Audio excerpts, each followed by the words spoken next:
If you enjoy listening to inspirational stories from people just like us, facing the fear and doing it anyway, then you're in the right place.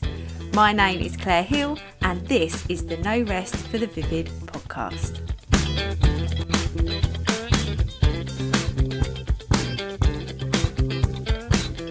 Hello, welcome to another episode of No Rest for the Vivid podcast. I am Claire Hill. Today I have Lucie Selby back on the podcast. Now, you may have heard her previous episode. Her episode was the most played episode of 2022 of the podcast because there is so much gold in it. She's an absolute legend, an absolute beaut. We get on incredibly well. And I think you get the vibe of that from the episode. I think that this episode is full of gold, and we all talk about, really showing up as your authentic self and having the bravery to do that, and how it is so important to accept that being vulnerable is brave, but showing who you really are is how brands get to where they want to be. Let me know what you get from the podcast. What are your takeaways? If you haven't already subscribed and shared, please do. And I hope you have an amazing day. Enjoy. Hello, my lovely. Hello. Hello. We've stopped being cowbags so I can record. Purely professional from now on, of course. Purely professional cowbags. Yes. No, we were just moaning about builders, weren't we? Yeah. You're in a process. Near the end of a process. In a process, we've got about 50,000 people. Obviously, 50,000, yeah. No exaggeration. No. Coming in and out of our house, but for a very exciting end point of, a new workspace and new family room, and it's going to be amazing. You're going to be well posh with a family room. I know. I was struggling to think, what words do I use to, because it was in the my garage. Second lounge. Oh, in the drawing room. That's I called it the front room, and I was like, it just doesn't roll off the tongue and feel right. So I'm going with office family room. I love it. Yeah. Oh, by the way, this is Lucie, everyone. Hello. Back. She's back. Guess who's back? Back again. Lucie Selby. And you are. I've got to tell you, yesterday we had in Hero Hours in the Vivid Club membership. Amazing. My wonderful Pippa, Little Bag Company. Oh. He was talking about how because of the bags that you are said to make, she'd made for somebody else, or maybe it was the same person. And then she did this gift and sent her some new styles. So she's ended up with more orders. And then someone else was saying about how cool you are. And then one of my best mates, Catherine, obviously hired you as well. So it's literally like, if you know me and you don't have your branding done by Lucie Selby, who the hell do you think you are? Yeah, it's been a lovely experience. And that sort of collaborative way of working and hyping each other up and being really proud of who you work with, I think is such a positive thing for how, as an independent person, freelancer, to work that way and like lean into collaboration, I think is just the most positive way to work for your business. So like after doing stuff for you, did stuff for Prestige Party Balloons, worked with Little Bag Company, so it's lovely. It's a great way of working. And I found your COVID print the other day. I know we've mentioned this before, and how you said, I don't know, you sent it to me, I think. So can I send this, which is like 3 years ago, nearly. And I said, oh yeah, yes please, thank you very much. And then I'd put it away as like memory box. But I had a big clear out before I came back to work in January, and I found it and I was like, oh, this is where it all began. Yeah, I actually have that in a frame downstairs in my lounge. I like it. Like although it sort of brings back some fairly awful homeschooling memories and just awfulness. It's also like a positive thing, because actually COVID was what kind of really powered my business onwards. So I see it as a positive thing. I think lockdown either launched your business, made it, or broke it, or made it. It's like I worry about, not worry. I mean, I don't worry. I just think that businesses that started in lockdown sometimes don't know what life was like before. Like with Instagram, everyone was on Instagram, so you could grow a business with basically you doing a couple of posts a week. Yeah. And now it's back to the old way. Like I started before the lockdown of begging for likes. Yeah.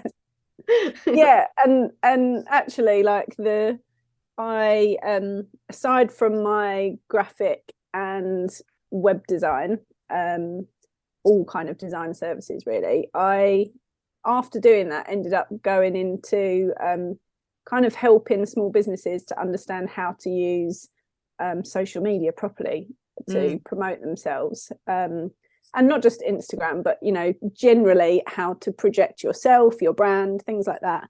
And it's hard at the moment. Like, people have to understand it is hard, and it's hard for everybody. I think particularly if you're a small business, you look at your engagement and you sort of go, oh Jesus Christ. Yeah.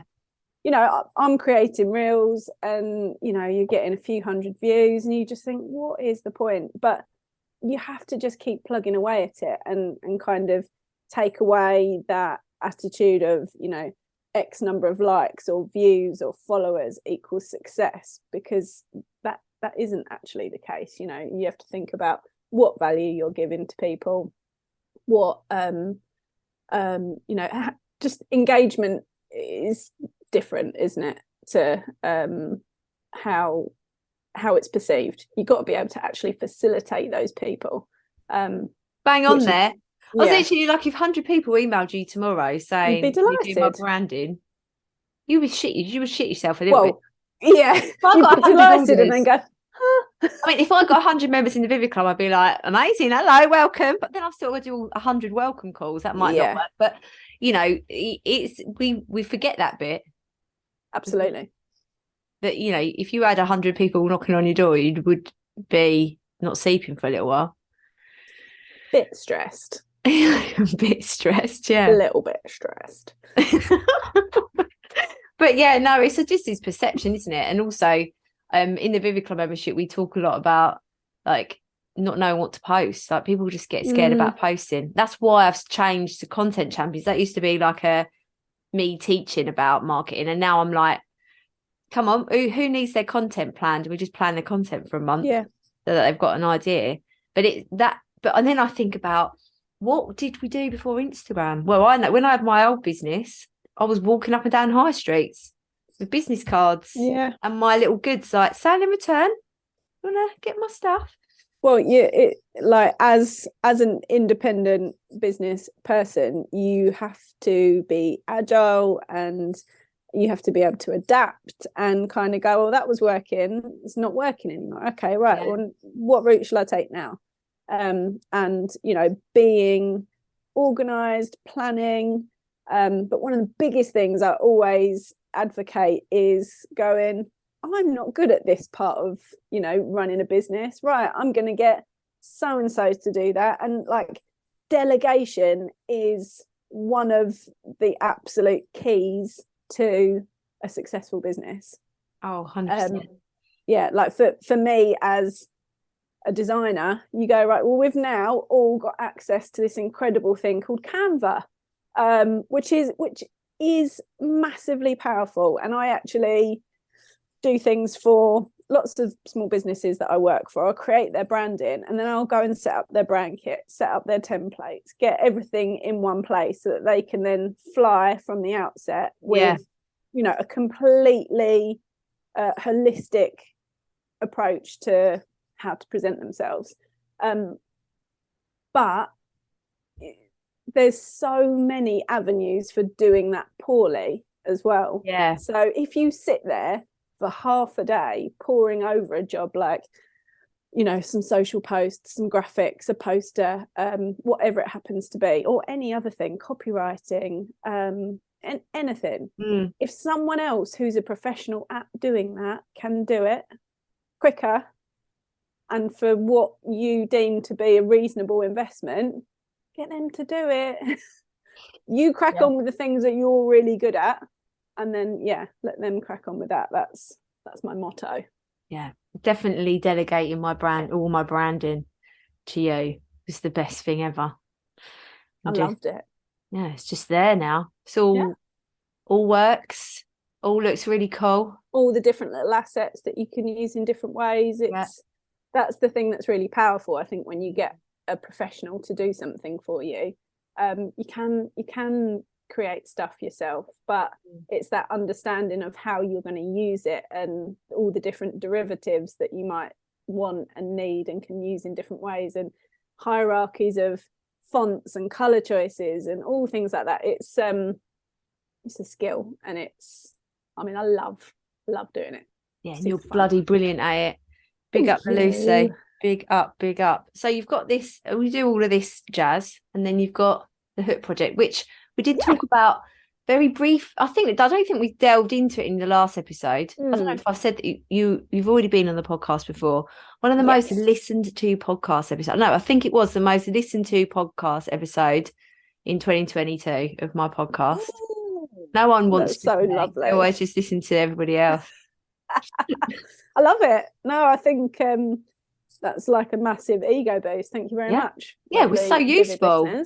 Like massive gold in all of it. But we just touched because I think you've done one day in the hook project. So we had a chat. It was July, August, wasn't it? Then we met last.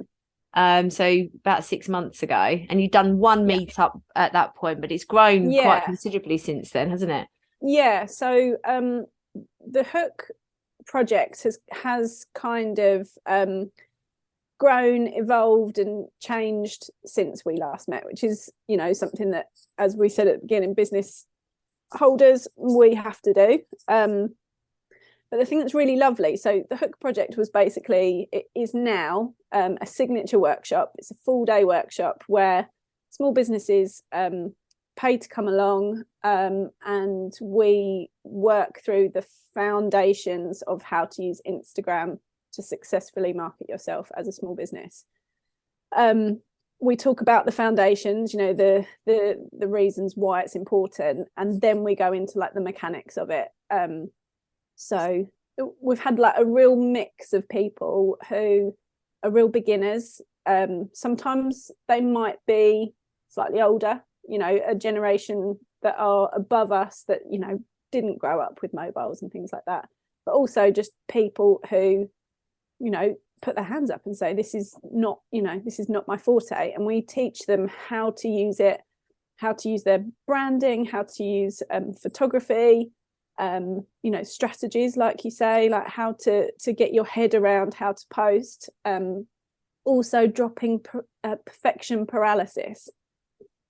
Charlie, who is now part of the team on the hook, she always says done is better than good. Like just get it done. Get it out there. Nobody pores over your content in the same way as we do. So getting your content out there, getting eyes on what you're doing is way more important than sitting there for 2 hours like poring over a caption or the content. So we started by doing that.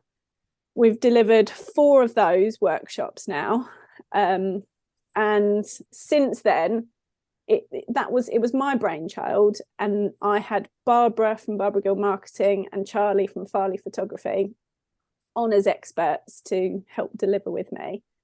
And we have since then, over around Christmas time, around a cocktail or two, we just went, right, we're all in. And we have formed a collaboration between the 3 of us and have created a new website, basically an agency. Way! Oh, who did your branding? Oh, who did that? I wonder who it was. So rebranded, because before it was very much a derivative of my branding, and this time for the 3 of us it had to speak to all of us, so it is quite girly and pink and delicious, but that's our vibe. And so now we have products that are going to kind of offer different things to different businesses in different ways. So our first thing that we've started is called the Hook Breakfast Club, which we had last couple of weeks ago, middle of January, our very first one, where we had 30 business owners come along to a gorgeous little independent cafe in Colchester called Patch, and we hosted them for 2 hours. The way we're working it is it's essentially networking, but our motto is creative, collaborative connections. So it's about creating a community of people who you can lean on, who you can learn from, who you can be inspired by, and be vulnerable as well. Like, it's not about, like we did say, like, bring your business cards if you want to, but it's not that stuffy idea that we all have of networking, you know, sat around a boardroom table. It's chatting, having a piece of cake and a cup of coffee, and learning from each other. So that went really, really well, and we're planning on doing that once a month. Amazing. Which is like, yeah, you know, we talked about this last time on the last episode, that if you looked back 5 years ago and said you'd have your own business that's like thriving, you'd have a second business with 2 other amazing women, you'd be doing networking events, you'd be planning workshops, and, you know, you'd just sit there and go, but yeah, it's all happening. It's really, really exciting. Yeah, it is. You are smashing it. Absolutely smashing it. You know, next step would be an online membership. Well, yeah. So I've also built us a website for the Hook, which is thehook.uk, and on there it kind of talks about, you know, what the 3 of us bring, what kind of services we offer. So it's lots about learning as well. So I think there will be like a portal in time that people, because at the moment we're facilitating people in North Essex, whereas it would be lovely to be able to say, right, you can now log in and, you know, do some online learning as well, because the 3 of us and our expertise, we have, alongside the Breakfast Club, we also have the Hook Project, which is the signature workshop, and then we are doing half-day workshops as well. So on the 9th of February, Barbara's doing a Pinterest workshop, small workshop for 8 people, and then she's got a Canva one planned. I'm doing some branding and Instagram training. Charlie's doing how to take better photos on your phone workshops, and an intro to like digital SLR cameras as well. So we're kind of trying to deliver as much stuff as possible to help us all as business people to upskill and celebrate as well. A bit of, you know, maybe some supper clubs where we all get together and sort of go, well done you. I think that's really important. Yeah, love that. And how did you all meet? How did you all get together? You might have said it before, but I've forgotten. Charlie was my next door neighbour by maybe 4 houses down. So our kids went to school together. And then Barbara lives in Colchester, and it, like similar to yours and my story, like you kind of just found each other through Instagram.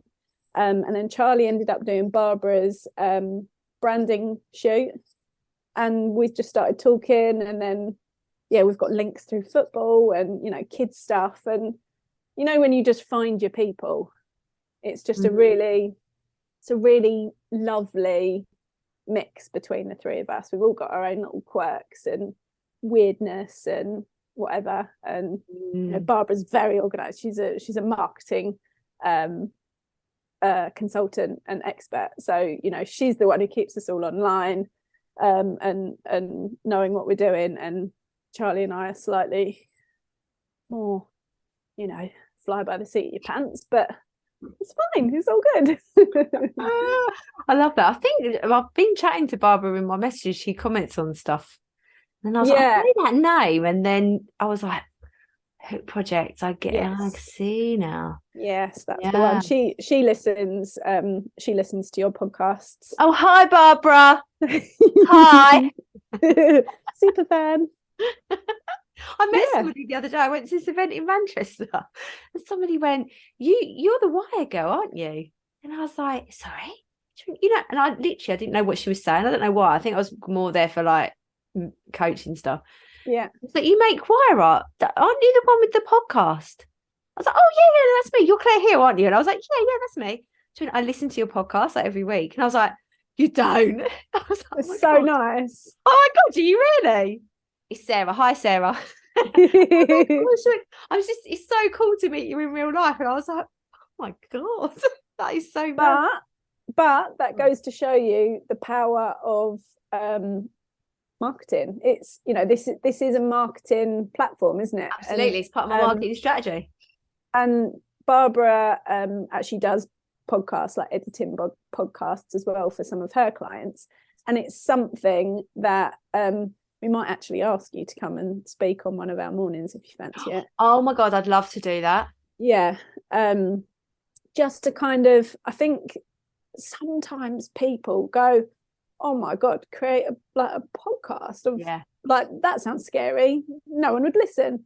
I wouldn't know how to do it, wouldn't know where to start. But, having people who have done it, who have created it, and nothing's easy, is it, from the outset? But knowing that is an outlet potentially for another form of marketing is really, really cool. And I think it's really important for me, for the coaching stuff and the support. There's no other way that people are going to know my vibe, like what comes out of my mouth makes sense otherwise. Yeah. Because especially on Instagram, I do a lot of lives on that account because I find that people can trust me better because I can just talk like, oh my God, I did a live yesterday. I had my flies undone on live on Instagram. And I was like, did anyone tell you though? No, I saw it. It was like 10 minutes in. And then I was like, really sorry, guys. I know I'm live on Instagram, but it appears that my flies are undone. I love that. I just did them up. Because I think that, when you're engaging with people like, both of us are like this, we real human beings, I think it makes it less, I make mistakes on the podcast. I don't edit them out because I'm still a human being. I was just doing an intro for another podcast that I just did. And I made mistakes. I literally just stumbled over my words. And I was like, oh, but if I hear that on somebody else's work, I appreciate they're just normal human beings. Just but normal. Podcasts, I got in my way so much about getting this podcast out there. I mean, it's coming up for like 18 months since it came out. But that first episode, I'd recorded the 3. It took me weeks to actually publish it, but that's why I use Instagram to hold myself accountable. And so I tell people before I chicken out, and I'm like, well, I've told people I have to do it. And then absolutely just got to do it. But getting your face to camera is one of the things that I think people struggle with the most. And that's on the next Breakfast Club 27th of February. I'm speaking on that one. So Charlie did goal setting in January, and I'm talking about how to define and convey your brand. So we have a topic for each one, and I think it's really important for people to understand that you are your brand. Yeah, we did talk about this last time, and actually, not putting your face to camera and not conveying who you are is actually massively detrimental to building that confidence in your followers and your audience and your client base. People want to know, who is Claire, who is Lucie, who am I actually working with, particularly as in the world that we live in now, we don't have quite as much, face-to-face meetings. We might do a lot of Zooms. It's nice to see someone's face and their expressions and the type of person they are, to know, is that someone I'd like to work with? Mm. Someone might be like, oh, that Lucie Selby is well annoying, and it's like not your ideal possibly. customer then. You are not my person, and I'm okay with that. And if Yeah. I'm not yours, that's absolutely no problem. We wouldn't vibe and we wouldn't get the best out of each other, because you have to have a relationship that, you can have fun, you can you can turn around and go, actually that's not quite what I wanted, and be able to be a solution-based thinker. So yeah, you are your brand is the biggest thing to remember as a small business. Yeah. And as you were talking, so it popped into my head about, and this is probably quite, it could be quite triggering for some people listening to this, and I don't like the word triggering, but might make you go, oh, that's not me. If you don't show up on Instagram, I've got to be actually careful how I say this. Actually, I was just thinking, like, it could be triggering in the wrong way, but if you are choosing not to show up on Instagram because you're scared of what people are going to think, not anything else, not that any other fears, if it's just primarily you're scared about who you went to school with is going to think of you, it's always that, isn't it? The bitchy girls that you went to school with. If you're worried about that, then what you're doing is not fulfilling for your customers. You say your customer is or your client is the center of everything, and it should, apart from yourself, but what you're doing is adding to that like and trust factor and all of that. If they see your face, they're going to trust you, and that you're respecting their investment in you and what you are delivering to them. You're respecting it that much more because you are putting yourself in that vulnerable state, I suppose. But also showing that vulnerability is not a weakness, because you do get like vulnerability hangovers after going live. I do sometimes as stories. It doesn't mean I'm not impacted by going on my stories all the time. Sometimes I'm like, maybe I did really come across as an absolute Burke then, but that's who I am. Like, just got to embrace it. Sorry for my face because I've got no makeup on. I've stopped doing that now, but that kind of vulnerability of showing who you really are is actually really, really strong. And that's why people respect it. And what you're showing is that they respect you more and trust you more, but it's also showing that you respect their investment in you and your business more, and that you care because you're ready to put yourself in that position. And I think that everybody, like with my with Vivid Wire especially, and I suppose the other one, the reason why it grew is because everyone knows who I am.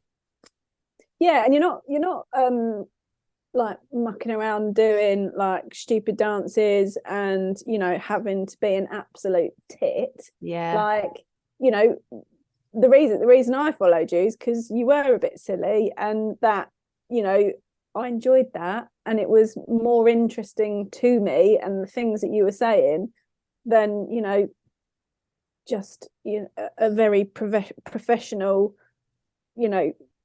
clear cut, clean, this is the product that I am delivering and would you like to buy it? Probably not. I want to buy it from Claire because she's a bit nuts and I like that. Yeah.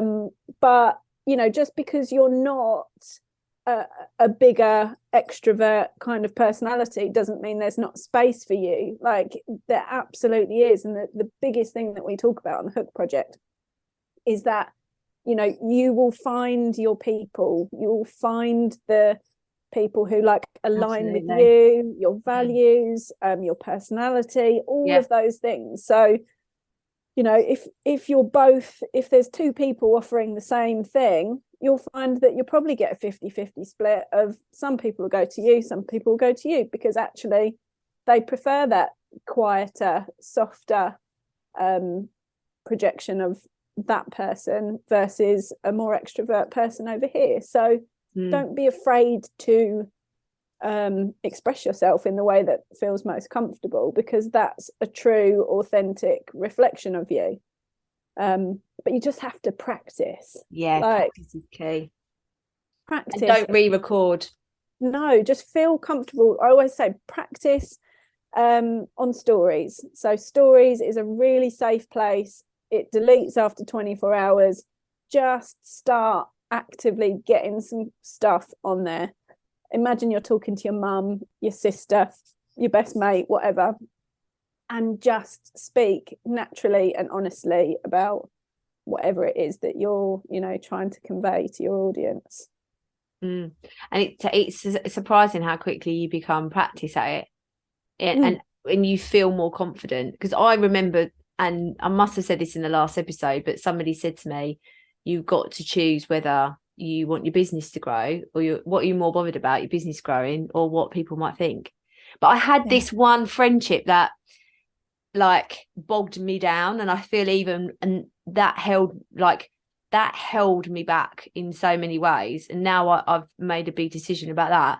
I feel so much more free to be like, it's those kinds of, you've got to, when you're going live on your stories, who do you care about what they think, and why do you care about? Because the right people in your life are going to be like, you're brilliant, I love it. Well, you're going to be Jamie Lee Curtis, aren't you, in the background going, whoa!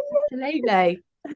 Yeah. Like, I'm delighted when I see my mates doing well in business or doing well in whatever they happen to be doing. I will be the first person and will come up and cheer for you, shout your name to every other person I know who needs that service, that product, whatever. And almost, if you're not doing that, is there something you need to be asking yourself? Why are you not excited? Yeah. Oh, there was a conversation I had with one of my one-to-one clients about this. But I think it's just where people they don't speak the same language as you once you get so far, and your self-development as a business owner is so steep. You've got that, you have to have that you have to make that space for your self-development in order to be able to weather the storm of business, like to be able to have the resilience. And if you're not growing that quickly, your business is just going to sink. That's basically what it is. You've got to literally grow really quick. But people around you, if you're like, I know when I was a teacher, I never really needed to do that. I enjoyed doing stuff like that, like self-development and thinking about myself and awareness and all that. I didn't need to do it, really. It was only when, and I needed it once I started the business. But people around you, I always find that, and it's not because they don't love you. It's not because they don't want to champion you sometimes. It's just, it's so alien. It makes them feel uncomfortable. So they just don't say anything. So. Yeah, it's not an easy road being self-employed. There's so many of those memes, isn't there? Like, I decided to be self-employed so that I could, make up my own hours and not do the 9 to 5. Instead, I work 6 till 12 p.m. Yeah. 6 a.m. in the morning till 12 p.m. at night. Great. But that is actually one of my 2023 intentions, is to just take a little step back, review, inquiries that come in, projects that come in, opportunities that are available, and deciding what I want to do now. Good. As opposed to just saying yes to everything. I think that's quite a big leap. That is in the business journey that you're on. Like, you sort of say yes to start off with because you have to, and you're always worried about when the next project's coming in, and then you get to a point of being like, actually no, I can pick and choose, which is nice. And have you booked one thing I've done this year already, and I wonder if you've done it, have you booked your annual leave for the year? I've booked a holiday. Oh, that's good. 2 weeks in August, which is like mind-blowing to me. Like, I've got as you know, I've got 3 children, 10, 7, 5, and we haven't been on an abroad holiday as a family since before COVID. So we've got like 2 weeks all inclusive coming up. Where are you going? Mallorca. Oh, bloody love Mallorca. Yeah, my oldest best friend from school lives over there as well. So which is amazing. So we're going there. I've got low expectations of what we're in for. I'm just going to be so over the moon to be abroad with my family. The kids all being of an age where they're going to, hopefully, I mean, they're all sods, aren't they? But hopefully appreciate where we are and what we're doing. And yeah, so that, I guess I have booked my annual leave. I try not to work in too much in holidays. No. And to be honest, a lot of the people that I work with are either mums or parents generally. So most people are pretty, they're like, oh God, don't worry, I'll be doing the same. Like, it's come the holidays, people are generally pretty flexible at just downing tools a bit, because you just need that break, don't you? Yeah. Well, I've booked all of the holidays off this year. So I've got like 12 weeks holiday. But I feel like, I mean, I've still got to do Project Warrior Boss in that time and a couple of one-to-one things, but I'm not booking any sessions in. And because I do not want to feel like I'm juggling. I'm just a shit mum when I'm juggling. Yeah. Really shit mum. And I'm bloody started this to be a better mum. So the balance has to be there. Absolutely. Yeah. And I just want to have, like, Jackson's going to school in September, and I just want to have that. I never thought I'd be bothered about him going to school. I thought I'd be like, oh yeah, it's just part of the process. Just go, fly, here are your wings, blah, blah, blah. And now I'm like, he's bloody fine. He's going to be fine. Oh, that's it. He won't ever want to be with me anymore. And like, I feel, and also I'm going to have less childcare, because my childcare is 8 till 5. But I thought I've got to maximize that time when I am with him, if I can, and I can. So it's just about, if I block it in ahead. I've never done this before ever. Though been, self-employed for like 2.5, nearly 3 years, and I've never ever sat and gone, these are the weeks that I'm going to have off. I've always just gone, shit, I need a break. I had 3 weeks over Christmas, and everything was fine. Yeah. But the work, true, isn't it? The business kept going. And in all likelihood, everybody else is going, fucking hell, I need a holiday. Yeah. Like we all need to have those times where you just down tools and just go, I'm not accessible. Yeah, it was. I pushed it though. I was like 2 weeks. By 2.5 weeks, Dan went back to work, and I was like, oh, I could just dip my toe. No, I do it really. I was like, no, I'm going to sort under the bed, and like decorated and did all this stuff when we had childcare. And I thought, well, if I can do 3 weeks, I can do 4 weeks in August. So that's the bit. I'll have the whole of August off. But talking about decorating, it made me think about something that I saw the other day. Someone wrote, I did a chore today that I've been putting off for 6 months, and it took me 15 minutes. I've learned nothing from doing this, which I just thought was really funny. Because I have that, that is something that I do. Like, I still haven't done my tax return. I'm getting an email daily from HMRC going, don't forget your tax return. Yeah. And I'm like, it's just a job that I don't enjoy doing. So boring.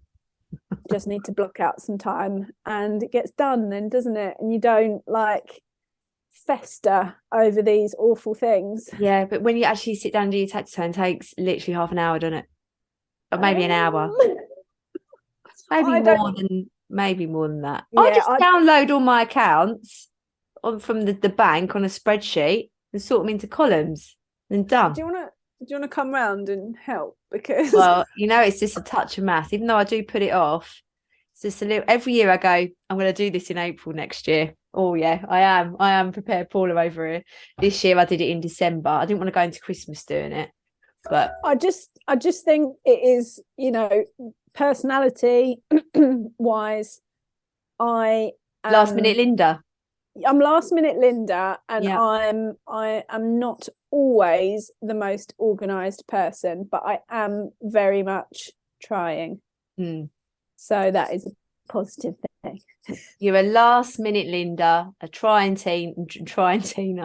No, but I think that, like, I was born to be a last minute Linda, and I fight her every day, because the thing is the feeling I get of being a prepared Paula, outweigh. It's much better. So much better. But you have to put those rewards in. I was writing my book this morning and talking about where I was speaking to somebody who's joining Project Warrior Boss, and she said, I just feel so unhappy. And we worked out that she's just not got that productivity bit in her day of running the business. And therefore, she's not getting the dopamine hits or rewarding herself at any point. And therefore, it then starts draining and like socializing you with the girls, with the hook. What an amazing way. Like when Bex is here, it's like, boom, boom, boom. I'm talking to people. There's a social element. You're getting a reward. So then you feel good in your business. But you have to set that up. So my, like, with that sort of thing, that's why 1% factor, timing tasks, do 5 minutes, make the next 5 minutes count. Then you get a little dopamine hit and you're like, Tick. oh, that's Paula. Yeah, that is actually something like Charlie from the hook is brilliant at goal setting and celebrating and rewarding when you've done those things. So that's something that I'm like trying to learn from her from. Good. And me and Barbara actually are meeting on Friday because we've got our we're basically just copying Charlie. And we've got our quarterly goal setting review. Nice. So we did one before Christmas. And yeah, we've got our next one coming up. And prioritizing things and making sure it's in the diary. And I could not do that because I've actually got an absolute ton of things on at the moment and builders and whatever, but I'm going to prioritize that because I do want to sit there and go, well done me for what I did there. Exactly. Yeah. Measuring your growth. Yeah. How well have you done there? Really good. What could I do better? What are the things that, for the next 3-4 months, what do I need to put in place to get more organized, to get on top of my accounts? And, things like that are things that I'm trying to do better with from a business perspective. I feel like I've got certain bits nailed, and those bits are what we need to sit down and review. So I'm looking forward to that. Yeah, we have monthly KPI meetings, key performance indicators, measuring stuff. And then I have the board in front of me. So I track where I'm tracking like the podcast, my subscription, the income revenue, regular, I've forgotten, recurring revenue, that's it. And then I measure how many people I'm helping. And that's what my key performance indicators is. There is like revenue attached to them, but it's more focused on the people I'm helping. Yeah, because that feels good. And that's the thing that's important to you. It's like, it might be for others that, hitting a certain amount of money per month is the thing, or, getting 2 projects a week or a month or whatever it happens to be. If you don't know what those things are, how can you turn around and go, great job? Absolutely. Yeah. Very fun. good point. Look at the bloody time. We've just chatted for an hour, haven't we? Again, yeah, we're so cool. Gee, have you got another? Normally, obviously, we say, what would you tell yourself 10 years ago? And you only said that 5 minutes, not 5 minutes ago, 6 months ago. But have you got something that you'd like to tell your... I'm trying to reword the question. I'm just thinking, like, is there anything you could tell your future self? But maybe what would your future self tell you right now in 5 years? Imagine yourself 5 years from now. What would they say to you? That it's all possible. Oh, love that. Like genuinely, like anything you can dream of that you want to create, you can do. You can dream it, you can do it. Isn't it? Yeah. Like you just have to sit down, make a plan, work out what are you good at? How can you make that happen? And it is all doable. It's cheesy, but it might be that goddamn true though. You might have to start small and concrete what it is that you're doing, and then you grow and you flourish and you change, and the path might move slightly, and then it's actually that thing that's more important. But anything that you want to do is doable if you believe in yourself. Absolutely. So what's the big dream for this year then? I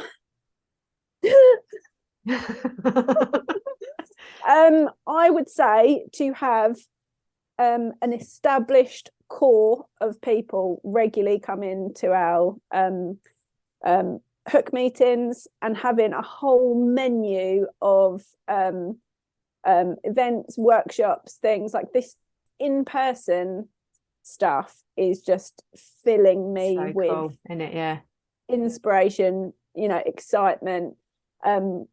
It's just so much more fun working and talking to people in real life and doing nice things. Like, we all look, this is my office.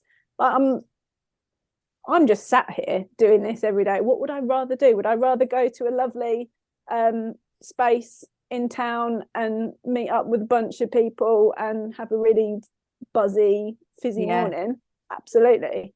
So, building in those fun things during the course of a month regularly and prioritizing them is the biggest thing that I want to do this year, and just really build that community of like-minded people around Colchester is exciting.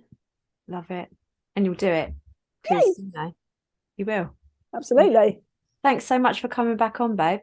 Thanks for asking me. It's been an absolute pleasure. Well, if you're going to be the best episode of 2022, I had to have you back on, didn't I? I love it. Too much gold. You're all right, my babe. love. Have an amazing day. Thank you. Thanks. Bye. Bye. Thank you so much for listening to the No Rest for the Vivid podcast, written, produced and hosted by Claire Hill, and music has been composed by my brother Phil Vick.